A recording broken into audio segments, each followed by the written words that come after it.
Well, let's look at the basic idea. Okay, when you have multiple predictors,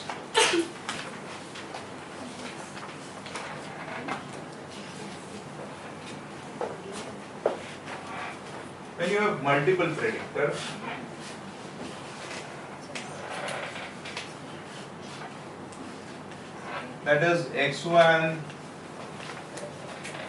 x2, x3, so on and so forth, and a criterion variable or one dependent variable, that is y, the kind of model that you use is called as multiple regression model. In bivariate regression, we write our model as y is equal to alpha plus beta x plus epsilon, right? In multiple regression, I would perhaps write a model as y is equal to alpha plus beta 1 x1 plus beta 2 x2 plus beta k xk plus. To give an to make sense of this, y is your dependent variable, alpha is the population intercept of the regression line or the regression constant, beta 1 is the slope for the first independent variable, beta 2 is the slope for the second independent variable, beta k is the slope for the kth independent variable, and the last is the error in the regression equation. Okay. Now say suppose I want to explain academic grades. We continue the same example. So my y is academic grades. Okay. So what are the predictors of academic grades? I know generally intelligence is a good predictor of academic grades. It's been established fact that intelligence predicts grades well. Then I also know that conscientiousness is a good predictor, right? I also know number of hours spent in studies is a good predictor, right?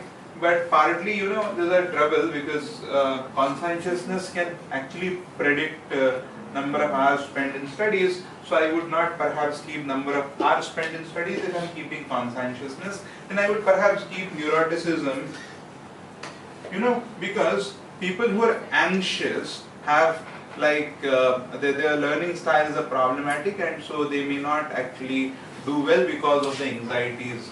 When it comes to test, they may not do well. So I would not keep this because conscientiousness can predict number of hours spent in studies.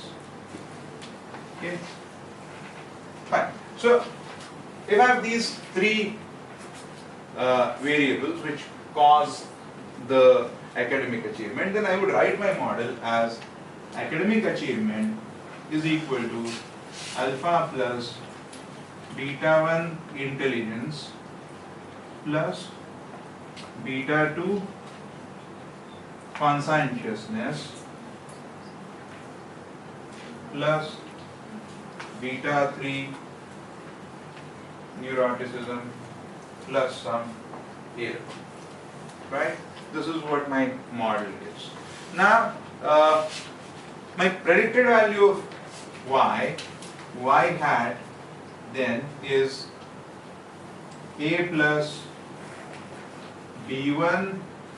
So actually before I go to predicted value, this is my population level models. At a sample level I would write a model as academic achievement is equal to a plus b1 intelligence plus b2 conscientiousness plus b3 neuroticism plus error. Okay, and my predicted value of the academic achievement, that is y predicted, is equal to a plus b1 intelligence plus b2 conscientiousness plus b3 neuroticism. This is the predicted value of the model. So I have the actual value and the predicted value.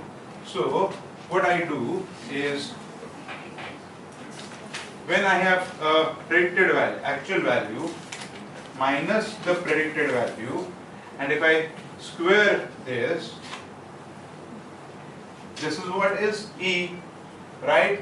So if I do sum of squares of this and try to keep this minimum, if this value I can keep minimum for the B1, B2, B3 that I have obtained. So I obtain B1, B2, B3 in such a way that this value will be the minimum value is my OLS, ordinary least square criteria. Okay, so I estimate B1, B2, B3 in such a way that sigma E square. So what I'm trying to keep minimum is sigma E square. Sigma E square will be the smallest of the value.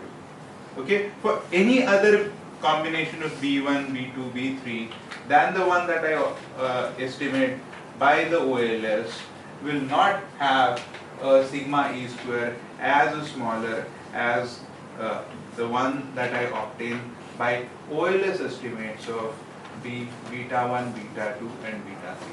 That is B1, B2, B3 calculated by OLS, right?